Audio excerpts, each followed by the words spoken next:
இப்போ பார்த்தீங்கன்னா மக்களே வந்து இந்த கோயில் வந்து ஊத்துக்குழின்ற ஒரு ஊரில் தான் இருக்குது சரிங்களா. இந்த ஊத்துக்குழின்றதுமே ஒரு அதாவது ஒரு சின்ன ஒரு மேட்ரு இருக்குது. என்னன்னு பார்த்தீங்கன்னா இங்கே ஒரு சித்தர் வாழ்ந்துட்டு இருந்தாராமா சரியா.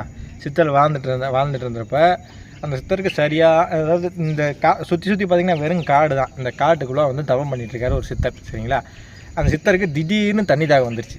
இவன் தேடி பார்க்குறாரு, அங்கே பார்க்குறாரு, இங்கே பார்க்குறாரு, ஒன்றுமே முடியல சரிங்களா. அப்புறம் வந்து சாமியை கும்பிட்டுருக்காரு. நம்ம யார் நம்ம அப்பனை கும்பிட்டுருக்காரு. எப்பா முருகா தண்ணி தாங்கலை எனக்கு ஏதோ ஒன்று பண்ணியா அப்படின்னு சொல்லியிருக்காரு. விசுக்குன்னு வந்து நின்று நான் வந்து விட்டேன் நீங்களுக்கு என்ன வேணும் அப்படின்னு வந்து சொல்லியிருக்காரு. ஒரு வாரம் ஓட்டுறமே இருக்கு சரியா.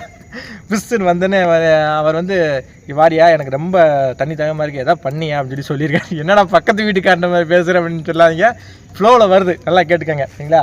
நம்மால் என்ன பண்ணியிருக்காரு, நம்ம வச்சுருந்த ஆயுதர்கள் அந்த வேலை வச்சு ஒரு குத்தி ஒரு ஊத்தவே உண்டாக்கி கொடுத்துருக்காரு. இந்த அப்பா ராசா அவனுக்கு நான் கையில் கொடுத்துட்டேன் தண்ணி குடிச்சுக்கான்னு சொல்லியிருக்காரு. அந்த ஊற்று உருவாக்குனால தான் இந்த சுற்று வட்டாரத்துக்கு ஊத்துக்குழின்னு பேர் வந்திருக்காமா சரிங்களா.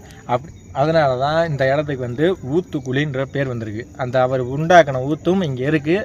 அதையும் போய் நான் காட்டுறேன். இன்னொரு மேட்ரு என்னென்னா நம்ம வள்ளி இருக்காரு பார்த்தீங்களா. அதாவது நம்ம வள்ளினா நம்ம